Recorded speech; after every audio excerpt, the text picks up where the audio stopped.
कैसे हैं फ्रेंड्स? तो चलिए आज स्टार्ट करते हैं हमारा अगला part, quadratic equation and graphs. ये इस चैप्टर का सबसे इंटरेस्टिंग चीज है और सबसे कॉन्सेप्चुअल चीज है, तो आपको समझना बहुत जरूरी है इस चीज को। अगर ये आपको समझ में आएगा तो सारा क्वेश्चन बनेगा, और ये बहुत ही कॉन्सेप्चुअल, इससे बेस्ट क्वेश्चन आना ही आना है। तो इस चैप्टर का सबसे इंपॉर्टेंट कॉन्सेप्ट है, इसको आप अच्छे से समझिए। नहीं समझा तो दोबारा इसको आप रिवाइंड करके देखिए, और जो जो मैं बताता जाता हूँ उसको आप थ्योरी पे अपने बुक्स में लिखिए, उस थ्योरी को रोक रोक के आप बुक में लिखिए, ठीक है।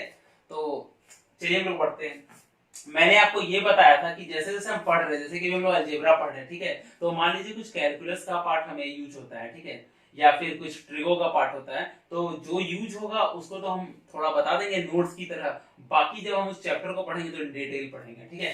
तो जैसे कि हम स्टार्ट करने जा रहे हैं, स्टार्ट करने से पहले हम आपको बताते हैं कि हम लोग पढ़ेंगे कोऑर्डिनेट ज्योमेट्री में। कहाँ पढ़ेंगे हम लोग? कोऑर्डिनेट ज्योमेट्री, जो हम लोग अभी 1-2 महीने बाद पढ़ेंगे, कोऑर्डिनेट ज्योमेट्री। तो इसमें एक कॉन्सेप्ट है ज्योमेट्री में जिसको हम लोग कहते हैं पाराबोला।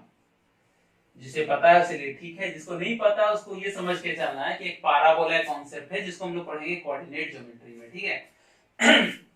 तो जो हमारा क्वाड्रेटिक इक्वेशन कैसे लिखते हैं? ऐसे लिखते हैं X square plus B x plus C equal to 0, यही है। तो जो भी ऐसा एक्स स्क्वायर वाला चीज है उसका ग्राफ बनता है पाराबोला से, ठीक है। तो ये जो एक्स स्क्वायर होता है उसको हम लोग कहते हैं पाराबोला। तो इसका जो ग्राफ बनता है वो इस तरह बनता है। अभी आप समझिए, बाकी जब हम लोग पढ़ेंगे पाराबोला तो अच्छे से पढ़ेंगे। एक ग्राफ ऐसा बनता है और एक ग्राफ ऐसा बनता है, ठीक है। कैसे क्या बनता है अभी हम आपको सब बताएंगे, लेकिन हम आपको क्या बताएं कि कोऑर्डिनेट ज्योमेट्री में पढ़ेंगे पाराबोला, जहां भी स्क्वायर के टर्म्स में रिलेट होगा, x square plus B x plus c इस तरह का होगा, तो ये जो क्वाड्रेटिक इक्वेशन है ये पाराबोला बनाता है। और ये इस तरह का दो ग्राफ बनेगा। कैसे बनेगा, क्या बनेगा, चलिए भी देखते हैं, समझ में आएगा, काफी इंटरेस्टिंग भी लगेगा। तो चलिए इसको हम फिलहाल के लिए मिटा रहे हैं। तो आप समझिए कि जो हमारा क्वाड्रेटिक इक्वेशन है, ठीक है, वो क्या होता है? यही होता है, हम आपको शुरुआत की वीडियो से बताते आ रहे हैं कि जो क्वाड्रेटिक इक्वेशन है वो ये होता है, ठीक है। तो ये जो फॉर्म है, इसका जो फॉर्म, इसका जो ग्राफ बनाते हैं वो पाराबोला बनता है। अभी के लिए आप ध्यान से चलिए, ये मान के कि पाराबोला बनता है। बाकी जब हम पढ़ेंगे तो आपको हम समझाएंगे कि भाई पाराबोला क्यों बनता है, क्या कैसे बनाते हैं, सब कुछ हम बताएंगे, ठीक है। अभी हम आपको बताते, चलिए थोड़ा सा ग्राफ देखते हैं, इसका ग्राफ बनता कैसे है, ठीक है। तो वो हम आपको बताएं कि इसका ग्राफ दो तरीके से बनेगा। कैसे बनेगा? दो तरीके से। एक तो ऐसे बनेगा ऊपर की ओर, और एक बनेगा हमारा नीचे की ओर। तो अब कब ऊपर की ओर बनेगा और कब नीचे की ओर बनेगा? तो जब ए आपका 0 से बड़ा हो तब ये ऊपर की ओर बनेगा, ए जब आपका 0 से छोटा हो तो नीचे की ओर बनेगा। इतना ध्यान रहेगा। मतलब एग्जांपल, चलिए एग्जांपल समझाते हैं। जैसे 3x square plus 6x plus 8, तो हमारा a इसमें क्या हो गया? a हो गया हमारा 3, b क्या हो गया 6, c क्या हो गया 8। अब a 0 से बड़ा है तो ये वाला ग्राफ बनेगा। अगर ये -3 होता तो ये वाला ग्राफ बनता। ये चीज क्लियर हो गया कि कब ऊपर वाला ग्राफ बनेगा, कब नीचे वाला ग्राफ बनेगा। ये चीज आपको क्लियर होना चाहिए, जो कि क्लियर भी है। सीधा सीधे हम देखेंगे, a अगर पॉजिटिव है तो ये वाला, a निगेटिव है तो ये वाला, ठीक है। चलिए फिर हम लोग आगे बढ़ते हैं और आपको बताते हैं कि इसके बाद पैटर्न कैसे बढ़ता है। तो हमने ये समझा कि कौन निगेटिव कौन पॉजिटिव है। तो ये जो सबसे इसका निचला भाग है, ये वाला, ये चीज, इसको हम लोग बोलते हैं वर्टेक्स। ये वाला डन। ये जो सबसे जो ये वाला पार्ट है इसको बोलते हैं वर्टेक्स। तो इसका वाला कहाँ हो जाएगा? ये वाला हो जाएगा, ये वाला पार्ट वर्टेक्स हो जाएगा, डन। तो जो वर्टेक्स का जो फॉर्मूला है, मतलब वर्टेक्स का जो पॉइंट है वो कहाँ होता है? अभी आप देखिए, अगर वर्टेक्स निकालने बोले तो क्या होगा? -b डिवाइडेड बाई 2a और -d डिवाइडेड बाई 4a। ध्यान रहेगा। अभी आपको समझाते हैं, हो सकता है कि आपको ये चीज थोड़ा सा अटपटा लग रहा हो, लेकिन अभी आपको समझाते हैं। तो अगर हम इसका ग्राफ बनाते हैं, चलिए एग्जांपल से लेके चलते हैं, ठीक है। तो ये वाला जो चीज हो जाएगा वो हो जाएगा -b डिवाइडेड बाई 2a और -d divided by 4a, done. यहां भी हो जाएगा -b/2a, d/4a, ये होगा, ठीक है। अभी एक एग्जांपल से लेते हैं, आपको समझ में आएगा, ठीक है। लेकिन उस एग्जांपल में हम चलते हैं, उस एग्जांपल चलने से पहले एक चीज और समझिए, क्या है हम आपको बताएंगे। वर्टेक्स का मतलब कहां पे कट करेगा। एग्जांपल के लिए चलिए हम थोड़ा सा पहले एग्जांपल से ही समझाते हैं, उसके बाद बताते हैं। इसको भी थोड़ा सा रब कर रहे हैं, ठीक है। चलिए हम समझाते हैं। मान लीजिए हमारा जो क्वाड्रेटिक इक्वेशन रहता है, ये वाला जो हम शुरुआत से बनाते आ रहे हैं, ये वाला, ठीक है। तो इसका ए क्या हो जाएगा बताइए जरा हमको। ए हो जाएगा 1, बी हो जाएगा -6 और सी हो जाएगा 8, यही होगा। तो -b/2 क्या निकलेगा, -b/2 अगर हम निकालें तो क्या होगा, -6 2 into 1 तो आएगा 3, डन है। और अगर हम ये निकालें -d/4 है, -d/4 है, तो d का क्या फॉर्मूला हम पढ़े थे, -b² × 4 × a × c, यही पढ़े थे। तो डिवाइडेड बाय हो गया 4। अब चलिए इस पे रखिए, तो माइनस आगे, ये -6 का स्क्वायर हो गया, b के जगह हम क्या रखें -6, तो -4, a हमारा 1 है और c हमारा 8 है, और डिवाइडेड बाय 4 × 1। तो अगर इसको आप सॉल्व करिए तो कितना आएगा, चलिए बताइए हमको सॉल्व करके। 36 में से अगर 32 गया तो कितना होगा, 36 में से 32 गया तो 4 को 4 से डिवाइड करेंगे तो आएगा 1, डन है। तो जो इसका सबसे निचला वाला भाग होगा, जो सबसे इसका निचला वाला भाग होगा, ये वाला पॉइंट वर्टेक्स, वो कितना होगा, 3 होगा और 1 होगा, डन।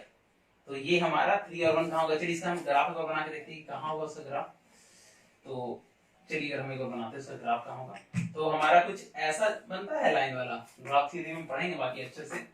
ये 1, ये 2, ये 3, ये 4 ऐसे जाएगा, इधर -1 -2, ये -3 ऐसे जाएगा, ये x होता है, ये -x होता है, ये y होता है और ये -y होता है। तो ये हो जाएगा 1, ये हो जाएगा 2, ये हो जाएगा 3। तो कहाँ पे कट कर रहा है, 3 पे और 1 पे, ये 1 है। तो जिसका वर्टेक्स है, वर्टेक्स क्या हो गया, 3 और 1, हमने यही पढ़ा था कि -b/2a × -d/4a। तो कहाँ कट करेगा, 3 और 1, तो x का 3 यहाँ, y का 1 यहाँ, यहाँ पे कट कहीं कट करेगा, x का 3 यहाँ और y का 1 यहाँ कट करेगा। और हम आपको बताएं कि पाराबोला बनता था, ऐसे बना दीजिए। तो यही होगा इसका ग्राफ, किसका ग्राफ, इसका ग्राफ। कैसे हमने ग्राफ निकाला, हमको पता है कि ये जो क्वाड्रेटिक इक्वेशन है तो पाराबोला बनाता है, सिर्फ हमको वर्टेक्स निकालना है। वर्टेक्स का क्या फार्मूला होता है, तो हम देखें कि -b/2 है और -d/2a होता है, 4a होता है। तो इसके हिसाब से हमने -b/2a निकाला तो 3 आया, -d/4a निकाला 1 आया, तो हमें पता चला वर्टेक्स यहाँ होगा 3 और 1, तो यहाँ पे वर्टेक्स होगा, उसके बाद हमने चढ़ा दिया। ये चीज समझ में आया होगा। अब एक चीज हम आपको और बताते, चलिए ये चीज समझ में आया है तो चलिए हम थोड़ा सा और थ्योरेटिकल वे में बढ़ते हैं और आपको समझाते हैं, ठीक। मजा आएगा इस टॉपिक में, और ये काफी इंटरेस्टिंग टॉपिक है और आपको समझ में आएगा तो ही मजा आएगा, अदरवाइज। तो हम लोग अभी फिलहाल देखते हैं थोड़ा सा और एक कॉन्सेप्ट, और ये क्वेश्चन आता है, मतलब आएगा आपके पास, लिमिटेड में आएगा, जो हम बोल रहे हैं आएगा तो आएगा, चांसेस काफी है। तो मान लीजिए कि अब हम लेते हैं पॉजिटिव वाला एक बार नेगेटिव वाला, तो जब a > 0 होगा तो कहाँ होगा, कुछ ऐसा बनेगा, हमेशा ऊपर की ओर बनेगा, चाहे यहाँ से स्टार्ट हो, यहाँ से स्टार्ट हो, यहाँ से हो, यहाँ से, लेकिन जाएगा ऊपर की ओर, ठीक है। और अगर हम देखे थे कि a हमारा नेगेटिव होगा तो कहाँ की ओर जाएगा, कुछ ऐसा बनेगा, पक्का, हमने यही पढ़ा था। ये वर्टेक्स का क्या होता फॉर्मूला, हमने यही पढ़ा था कि -b/2a × -d/4a। सेम चीज, यही वाला चीज यहाँ पे भी होगा, डन है, यही हमने पढ़ा। तो अगर आप देखिएगा तो जब पॉजिटिव वाला चीज हो तो आपसे क्या पूछेगा, इस जो ग्राफ बना इसका मिनिमम वैल्यू पूछेगा। इस ग्राफ का अगर हम मिनिमम वैल्यू आपसे पूछें तो क्या होगा, मिनिमम वैल्यू यही वाला होगा यहाँ पर, मैक्सिमम वैल्यू तो ये ऊपर जाते जाएगा जाते जाएगा जाते जाएगा तो इनफाइनाइट तक चला जाएगा। तो ये जो ग्राफ है जब a > 0 होगा तो इसका क्या होगा, मिनिमम वैल्यू क्या होगा, इस पॉइंट पे, इस पॉइंट पे मिनिमम वैल्यू क्या होगा, ये वाला क्या होगा मिनिमम वैल्यू। मीन वैल्यू क्या होगा, मीन वैल्यू अगर हम देख रहे हैं तो होता है -d/4a। हो रहा है कि नहीं हो रहा, समझिए। ये जो मीन वैल्यू सबसे जो छोटा वैल्यू कहाँ, यहीं पे आएगा, इसके बाद तो ये ऊपर उठ रहा है, ऊपर जा रहा है, तो मिनिमम वैल्यू क्या होगा, -d/4a, यही होगा। और मैक्सिमम पूछेगा तो इनफाइनाइट जाएगा, तो मैक्स तो पूछेगा ही नहीं। अगर आपसे मैक्स वैल्यू अगर पूछ ले तो क्या होगा, वो होगा इनफाइनाइट, ये तो जितना ऊपर आप ले जाइए उतना ऊपर जाएगा, तो इसका होगा मिनिमम वैल्यू, ठीक है। तो अगर आप ये वाला ग्राफ है, अगर हम उस ग्राफ से चलें, ये वाला ग्राफ से, अगर इसको हम थोड़ा सा फिर से अच्छे से बनाते हैं, अगर हमारा a < 0 है तो हमारा ग्राफ कैसा बनेगा कुछ, चलिए इसको हम एक बार मिटा रहे और इधर ही बनाते हैं, ठीक है। ये समझ में आया, नहीं समझ में आया तो आप इसमें एक बार रिवाइंड करिए वीडियो को और देखिए और समझिए, समझ जरूर आएगा। नहीं आया तो मेरे को बताइए, हम तो है ही आपको समझाने के लिए। अगर अब हमारा a लेस देन 0 हो तो कैसा बनेगा ग्राफ, हम बताएं। इस तरह बनेगा ग्राफ। डन। तो हमारा वर्टेक्स क्या होगी ये, तो इसका मिनिमम वैल्यू नहीं पूछेगा क्योंकि नीचे तो माइनस हो रहा है, मिनिमम तो जितना भी लिखेंगे और भी मिनिमम हो सकता है। तो इसका जो मिनिमम वैल्यू होगा वो तो माइनस इनफाइनाइट होगा क्योंकि देख रहे नीचे जा रहा जाते जाएगा मिनिमम। इसका पूछेगा तो मैक्सिमम पूछेगा। ये मैक्सिमम वैल्यू से क्या हो रहा है, देखिए ये वर्टेक्स पे ही हो रहा है। और मैक्स वैल्यू क्या है हमारा, इसका मैक्स वैल्यू है -d/4 है। ये चीज समझ में आ रहा है कि देखिए अगर हमारा जो ऊपर की ओर ग्राफ रहता तो सबसे मिनिमम वैल्यू पूछता, क्योंकि हम तो ऊपर की ओर बढ़ रहे हैं, तो ऊपर की ओर जा रहे हैं तो इनफाइनाइट ही होगा मैक्सिमम, तो जितना ऊपर सोचेंगे और ऊपर जाएगा। लेकिन जो मिनिमम वैल्यू अगर हम ऊपर की ओर देखें तो ऐसे जा रहा है, तो ये तो ऊपर कितना अभी जाता ही जाएगा, तो इसका तो मैक्सिमम वैल्यू इनफाइनाइट हो जाएगा। मिनिमम वैल्यू ये वाला होगा और वो होता -d/4 है। अब अगर यही चीज अगर नीचे की ओर जा रहा है, हमारा नीचे की ओर जा रहा है, तो भाई हम देख रहे हैं कि नीचे तो जाता ही जाएगा, कभी खत्म ही नहीं होगा। तो इसका मिनिमम इसका जो मिनिमम वैल्यू होगा तो माइनस इनफाइनाइट हो जाएगा। मैक्सिमम वैल्यू ये होगा, वो होगा -d/4। तो हम ये देख रहे हैं कि मोटे मोटे शब्दों में अगर हम आपको समझाएं तो आपको एक ही चीज याद करना है। अगर आपसे मिनिमम वैल्यू पूछे, मैक्सिमम वैल्यू पूछे, तो आप ये समझ लीजिए -d/4 है, आप लिख लीजिएगा। मीन पूछे या मैक्स पूछे, क्योंकि इनफाइनाइट वाला वो पूछेगा नहीं। अगर a इज ग्रेटर देन 0 है, मतलब a बड़ा है 0 से, ये वाला है, तो आपसे वो मिनिमम वैल्यू पूछेगा। ये वाला है तो मैक्सिमम वैल्यू पूछेगा।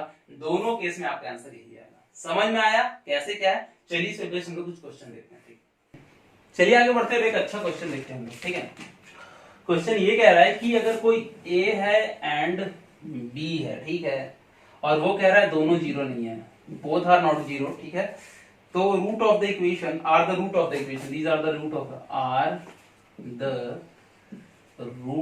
Of equation. क्या कह रहा है, रूट ऑफ इक्वेशन, कौन सा equation, x² plus ax plus b equal to 0। तो पूछ रहा है the least value of equation.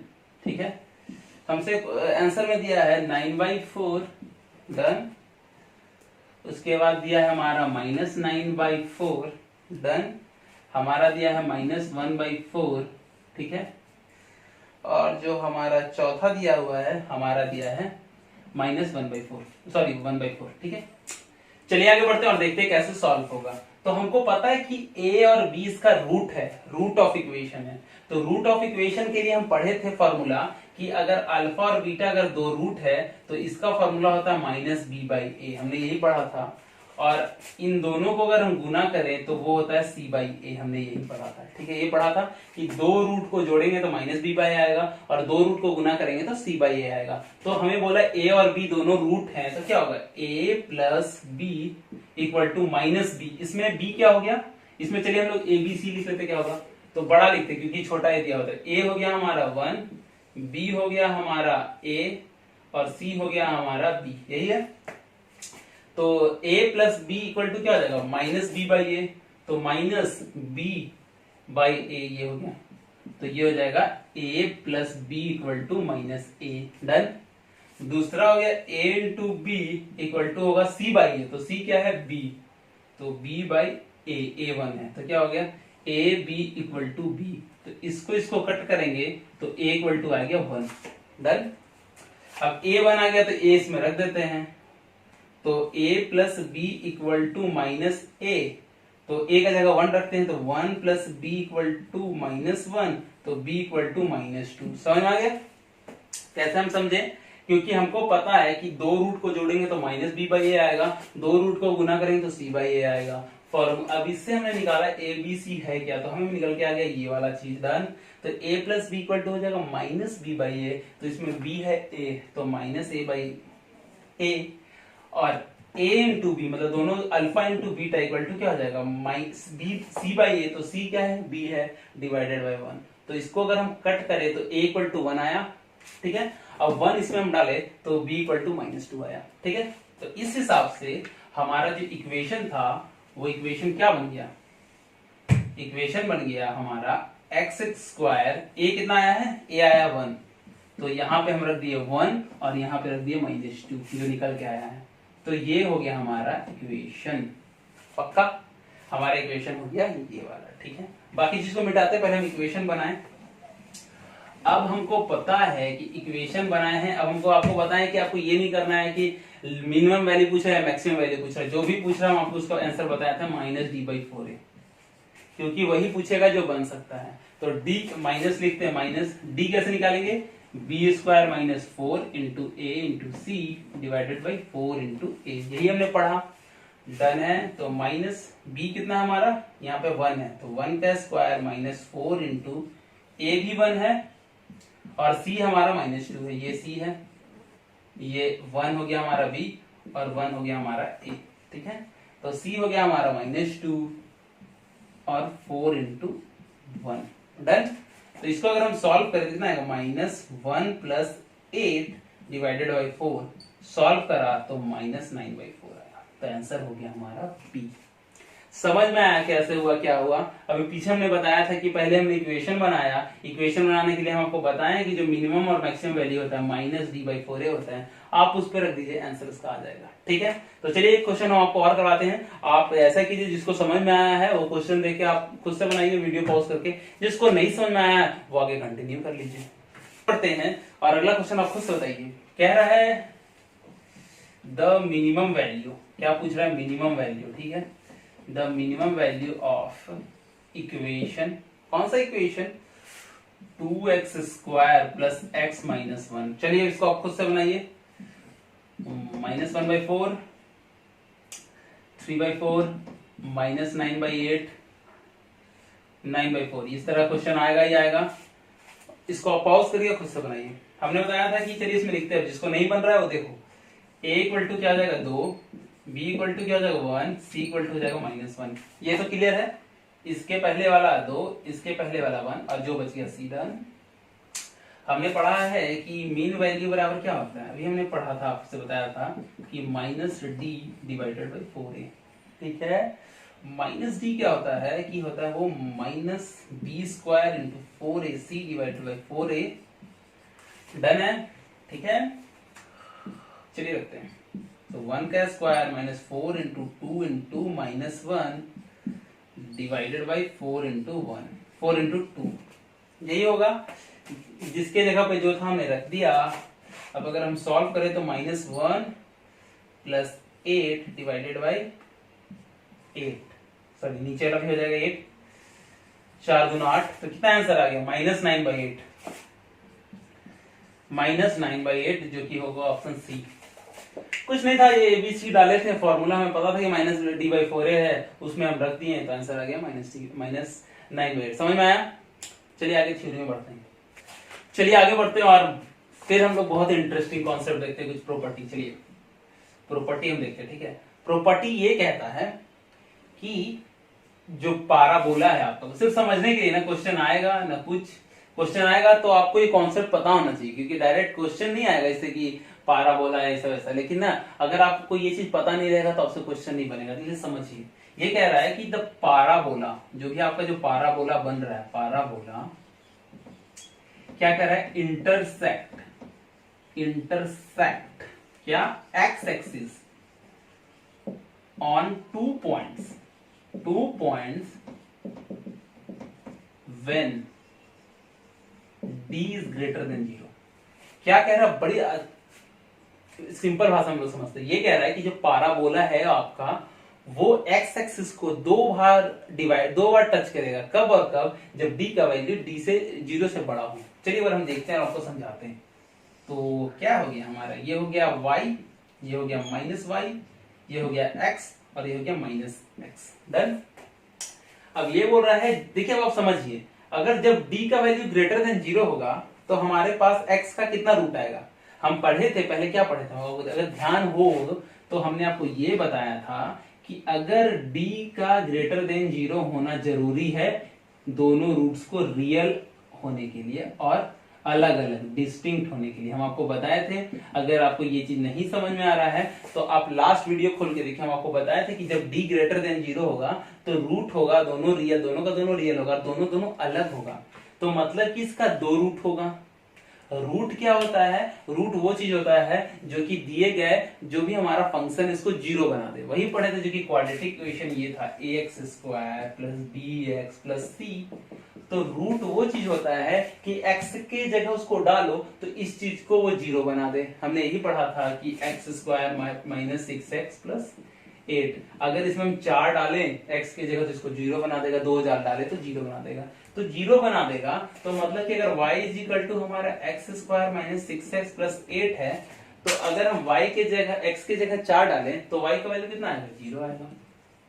यही समझे थे ना हम कि अगर y इज इक्वल टू हमारा ये है तो x के जगह आप 4 डाल देगा तो ये वाला वैल्यू क्या आ जाएगा? जीरो नहीं आ जाएगा, तो y तो जीरो हो जाएगा। ठीक है, तो मतलब कि x के दो वैल्यू के लिए y जीरो होगा।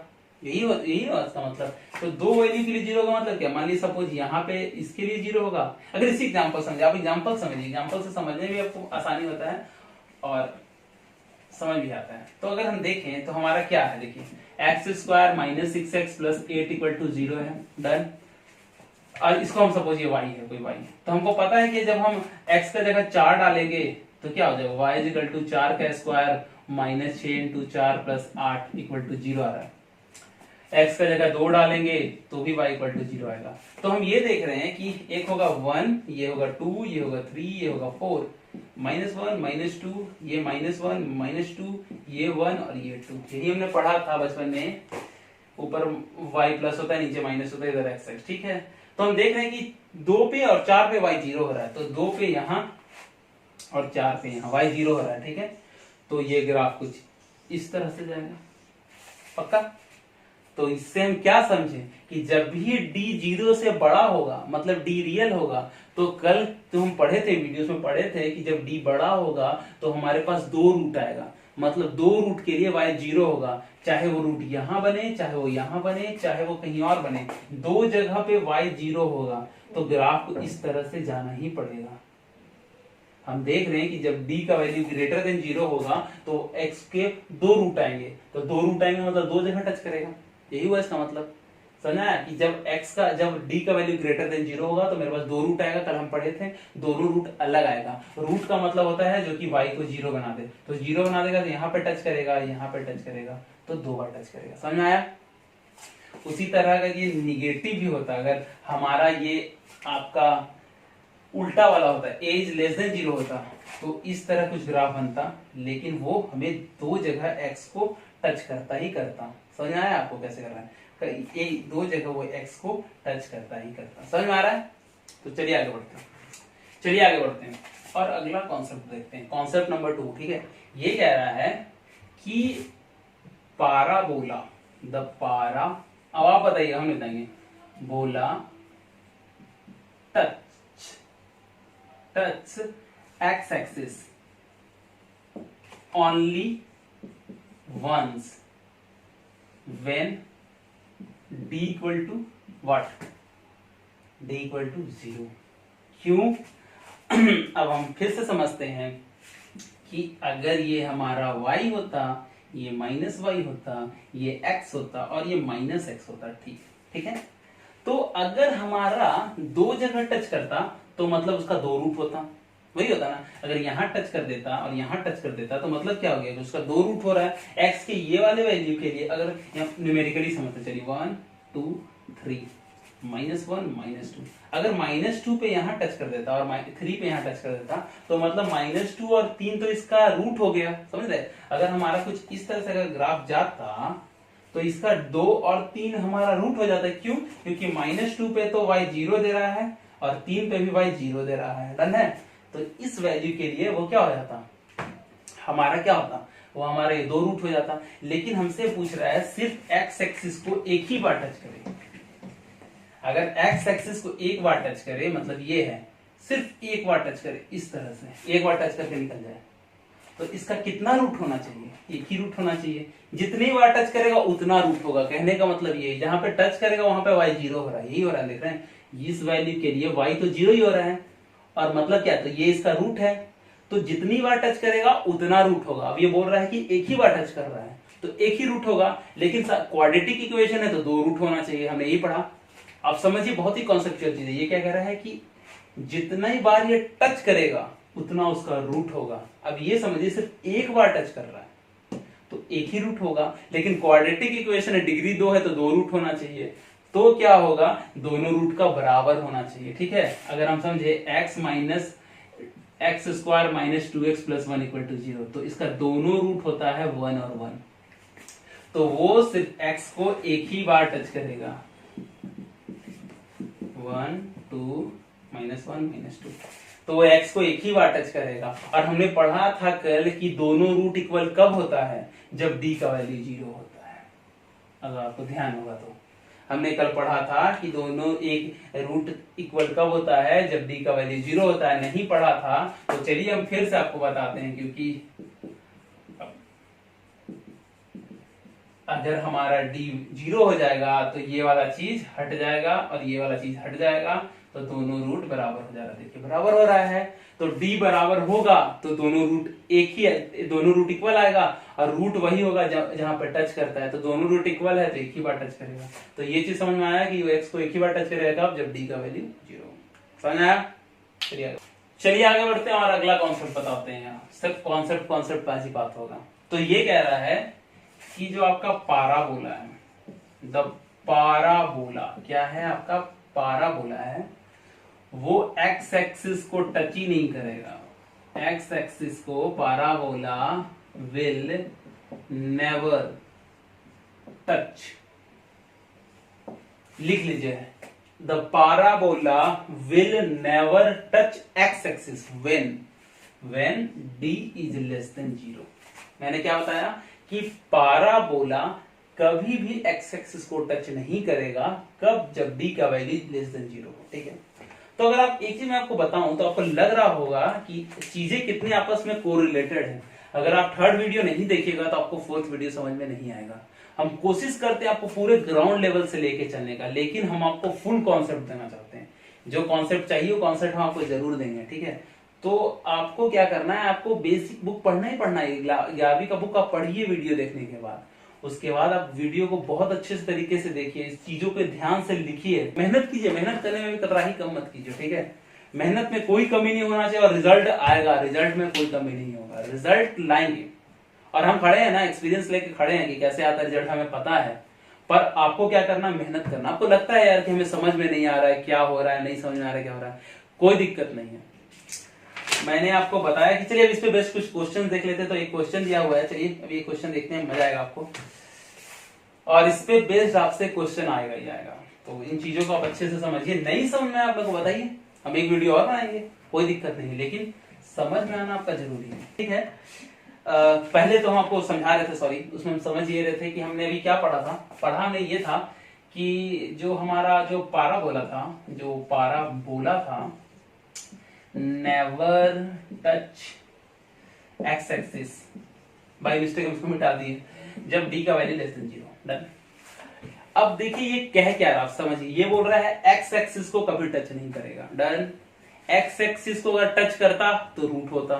ठीक है, 2 बार टच करता तो 2 रूट होता। मैक्सिमम कितने बार टच कर पाएगा, जहां भी टच करेगा वो उसका रूट होगा, तो मैक्सिमम 2 बार टच कर सकता है। डन। अगर दोनों रूट बराबर है तो 1 बार टच करेगा, और एक भी बार टच नहीं कर रहा मतलब उसका कोई रूट है ही नहीं। रूट कब नहीं होगा, जब उसका d का वैल्यू लेस देन 0। हमने पढ़ा था कि रूट कब होगा, जब d ग्रेटर, क्योंकि d होता है रूट में, और d का ग्रेटर देन इक्वल टू 0 होना जरूरी है अगर इसको रियल होना है तो, है ना, कि अगर d ग्रेटर देन 0 होगा तो 2 बार टच करेगा, d इक्वल टू 0 होगा तो दोनों रूट बराबर होगा और एक ही बार टच करेगा, और d अगर लेस देन है तो उसका कोई भी रूट नहीं है। तो इसीलिए कह रहा है कि पाराबोला एक्स एक्सिस को टच नहीं करेगा, क्योंकि d का वैल्यू लेस देन 0 है, और जब लेस देन 0 है तो मतलब कोई भी रूट नहीं है।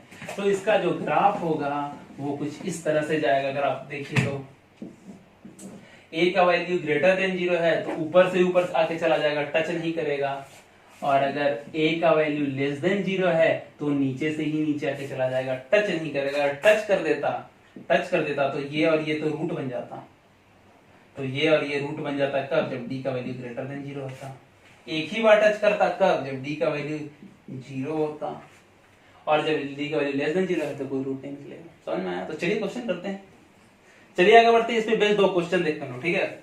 ये क्या कह रहा है कि द इंटीजर के, पूरा क्वेश्चन है ये, द इंटीजर के, ठीक है, for which the inequality, for which the inequality, in equality, हम लोग इनइक्वालिटी पढ़ेंगे, इनइक्वालिटी का सेपरेट चैप्टर है। Inequality this x square -2 into 4 k - 1 done x plus 15 k square -2k और -7 इज ग्रेटर देन 0। ये है भाई, आपको बहुत ही लंबा है। इज वैलिड, इज वैलिड, तो x का वैल्यू फाइंड करिए। तो x का वैल्यू निकालना है, क्या है? 2 है, 3 है, 4 है एंड नन ऑफ दीज है। तो चलिए इसको सॉल्व करते हैं। तो चलिए सॉल्व करते हैं। इस क्वेश्चन से आपका एक कॉन्सेप्ट खिलेगा। अभी मैंने आपको बताया था कि जो हमारा एक भी रूट ना आए, मतलब कि जो ग्राफ है वो ऊपर से ही ऊपर चला जाए, मतलब हमें अगर इस ग्राफ को हम देखेंगे तो क्या समझ रहे हैं, ये ग्राफ हमेशा पॉजिटिव है, देख रहे हैं, ये ग्राफ हमेशा पॉजिटिव है। निगेटिव कब आता? जब ये माइनस का y है, ठीक है, ये x है, ये -x है और ये -y है। अगर ग्राफ नीचे आता तो ये वाला पोर्शन निगेटिव होता है, ये वाला पोर्शन, देख रहे हैं।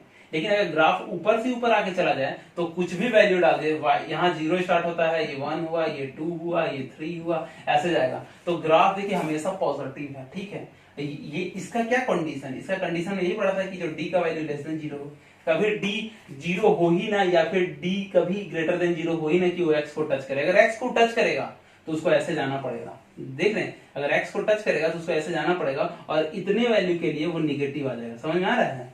तो एक कंडीशन आप समझ लीजिए और हमेशा के लिए याद भी रखिए, जो भी हमने पढ़ा है, कि अगर जो भी हमारा फंक्शन है वो हमेशा पॉजिटिव हो तो उसका कभी रूट नहीं आना चाहिए, डी इमेजिनरी होना चाहिए, हमेशा ऊपर से ही ऊपर आके चला जाए।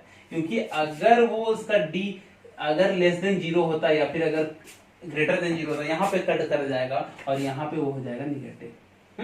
तो ये वाला कंडीशन होना चाहिए, हमेशा ऊपर का ऊपर ही जाए। इसके लिए क्या कंडीशन है कि डी इज लेस देन 0। ये हमने पढ़ा था कि कभी भी डी लेस देन 0 हो ताकि उसका कभी रूट आए ना। तो चलिए इस पे हम लोग बेस्ट क्वेश्चन करते हैं और देखते हैं कैसे सॉल्व होगा। ठीक है, अब देखते हैं कैसे होगा। तो डी हमारा लेस देन 0 होना चाहिए, इसको हमेशा पॉजिटिव होने के लिए। डन, ये याद रखिएगा। डी कैसे निकालेंगे? अब देखिए B square minus 4ac less than 0। B, अब इसमें ए क्या है? ए देखिए हमारा है 1, बी क्या है? -2 4k -1, ये वाला। और सी क्या हो गया? जो बाकी सारा बच गया वो सारा का सारा सी हो जाएगा। तो सी क्या हो गया? 15k square -2k -7। समझ में आया कि ए क्या हो गया 1, बी क्या हो गया ये, और सी जो बच जाता है वही होता है। ठीक है, तो अब इसको हम लिखते हैं डी को, तो क्या हो गया? -b square -4ac less than 0। तो बी क्या है? ये वाला चीज। तो इसका स्क्वायर -4k -1 का होल स्क्वायर -4 इंटू ए क्या हो जाएगा 1, और सी क्या हो जाएगा 15k square -2k -7 is greater than 0। यही हमने समझा था। ठीक है, हमने यही समझा था। अगर आप इसको सॉल्व करिएगा, इस इक्वेशन को अगर आप सॉल्व करिएगा तो ये कुछ इस तरह से आएगा, -k स्क्वायर +6k और आएगा -8 इज ग्रेटर देन 0। अगर इसको सॉल्व करते हैं तो, अगर इसको सॉल्व करेंगे तो ये आएगा, आप इसको सॉल्व करिएगा। ठीक है, अब एक चीज और हम बताते हैं, इनइक्वालिटी के। अब देखिए चूंकि k है, k के वैल्यू पे ही हमारा आंसर आएगा, तो इसको माइनस से गुना कर लेते हैं, इसको पॉजिटिव करने के लिए। तो जब भी माइनस से गुना करेंगे तो इनइक्वालिटी का साइन चेंज होता है। आप इसको नोट्स में लिख लीजिए, नोट्स में आप बनाइए, नोट्स में ये लिखिए कि इनइक्वालिटी का साइन चेंज होता है। Sign will change in case of inequality, in case of multiplying it by minus. तो अगर माइनस से गुना करेंगे तो ये क्या हो जाएगा? k स्क्वायर, ये हो जाएगा -6k और ये हो जाएगा +8, और ये साइन नहीं, उल्टा हो जाएगा। ग्रेटर देन है तो लेस देन होगा। ये सारा चीज हम लोग इनइक्वालिटी चैप्टर में पढ़ेंगे, लेकिन अभी के लिए आप याद रखिए कि जब भी साइन चेंज करेंगे, माइनस से गुना करेंगे, साइन चेंज होगा। डन है? इसको अगर हम सॉल्व करें तो क्या आ जाएगा, अगर हमको अगर ध्यान है तो 4 और 2 आएगा, और अगर इसको हम सॉल्व करें तो क्या आएगा, k का वैल्यू आ जाएगा 4 और 2। डन। तो इन दोनों के बीच में कौन सा इंटीजर वैल्यू है, 4 और 2 के बीच में 3 है, तो आंसर क्या आएगा 3। बाकी ये सारा चीज हम लोग इनइक्वालिटी में अच्छे तरीके से पढ़ेंगे, तो लेकिन अभी के लिए आप ध्यान रखिए कि इन दोनों के बीच में इंटीजर वैल्यू क्या आ जाएगा, इंटीजर वैल्यू आएगा 3। डन है। समझ में आया, कैसे समझ में आया, समझे थे कि हमारा a b c निकाल लिए, अब ये इसको हमेशा 0 से बड़ा होना चाहिए। अगर ये हमेशा 0 से बड़ा होगा तो d का लेस देन 0 होना बहुत जरूरी है। आप ये हमेशा याद रखिए, ठीक है, कि अगर किसी भी अभी मैं आपको कंडीशन लिखा रहा है उसको याद रखिए, ठीक है, आपको समझ में आएगा। एज ए फॉर्मूला आप समझ लीजिए, या आप जो समझिए, आपको हम पूरा थ्योरी भी समझाएं कि कैसे होता है, लेकिन अगर मान लीजिए बावजूद उसके अगर वो समझ में नहीं आ रहा है आपको, तो ये चीज याद रखिए कि जो आपका क्वाड्रेटिक इक्वेशन ये है, ये हमेशा ग्रेटर देन 0 होगा। कब होगा ग्रेटर देन 0, जब a is greater than 0 and d is less than 0। आप याद रखिएगा, ये कंडीशन याद रखिए। मैंने क्या बोला कि ये आपका हमेशा का, अगर देखिए d हमेशा है, अगर लेस देन 0 तो मतलब कोई इसका रूट नहीं आएगा, इस केस में ये ऊपर से ऊपर ही चला जाएगा, a इज ग्रेटर देन 0। तो इसको हम लोग हमेशा याद रखेंगे। आप इसको एज अ नोट समझ के रख लीजिए, ठीक है, इसको आप याद रखिए। चलिए क्वेश्चन और देते हैं, आप उसको खुद से बनाइए, फिर समझ में आएगा। समझ में आया था भाई मोहित? 10 में 10। अगला जो क्वेश्चन है वो क्वेश्चन है IIT 2004 का। डन है। ये क्या कह रहा है, चलिए देखते हैं लोग। ये कह रहा है कि x square plus 2ax, done, अपने से बनाना है, plus 10 minus 3a is greater than 0। अब देखिए हमेशा ग्रेटर देन 0 बोल रहा है, तो आप कंडीशन क्या लीजिएगा, d is less than 0। Done है।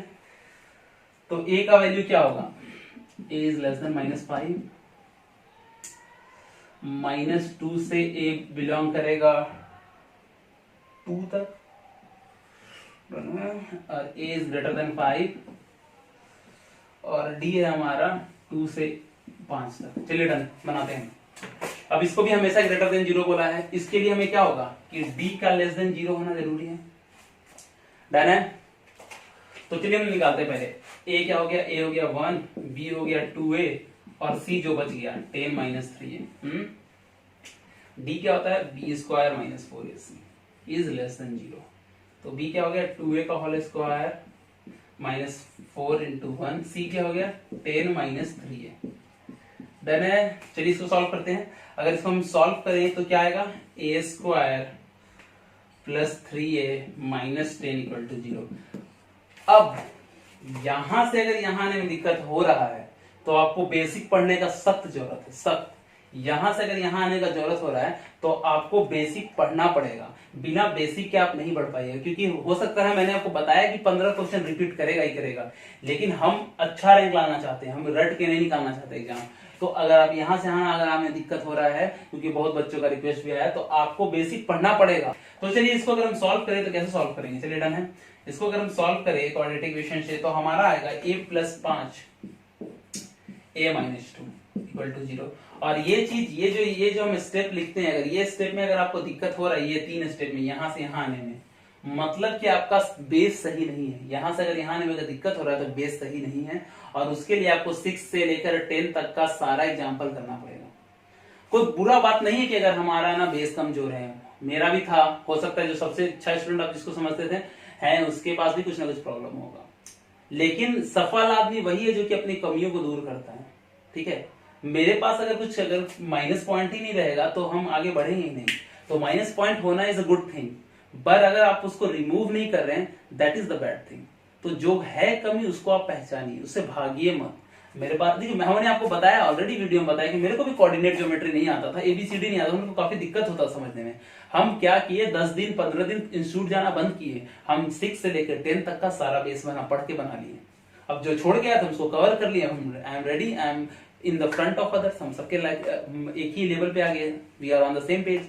तो क्या करना है कि अगर नहीं समझ में आ रहा है तो आप 6 से 10 तक का बुक उठाइए, 1-1.5 घंटा उसको आप दीजिए ना। छठा का बुक पढ़ने में कितना दिन लगेगा, 10 तक पढ़ाइए, आपको सब समझ में आएगा। यहाँ से अगर यहाँ नहीं आ रहा है, अगर ये चीज आप इसको टेस्ट मान लीजिए, अगर यहाँ से यहाँ निकालने में दिक्कत हो रहा है तो आपको बेस पढ़ना पड़ेगा। आप कोशिश कीजिए नहीं पढ़ने का, खुद से पढ़ने का, सॉरी। अगर नहीं समझ में आता तो देखते हैं कि हम कोशिश करते हैं वीडियो बनाने का उस पर, और एक नया बैच, एक नया उसके लिए कोर्स बनाने का। लेकिन मेरे लिए भी उतना पॉसिबल नहीं कि हम बेस पे ही चल रहे हैं। मेरा कवर करना इसका ज्यादा जरूरी है। हम ज्यादा पार्ट्स अगर कवर कराएं तो आपको ज्यादा अच्छा होगा।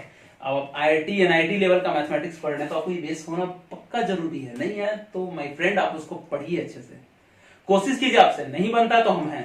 आप ये डरिए नहीं कि अगर हमको नहीं समझ में आ रहा तो व्हाट कैन आई डू, कोई दिक्कत नहीं, आप उसको पढ़िए। नहीं समझ में आता है, हम हैं, करेंगे। हम भी इसके लिए भी कोर्स स्टार्ट करेंगे और आपके लिए बनाएंगे। चलिए डन करते हैं। तो यहां से इसका वैल्यू आ जाएगा -5, इसका वैल्यू आ जाएगा 2, इनके बीच में आ जाएगा आंसर भी। ठीक।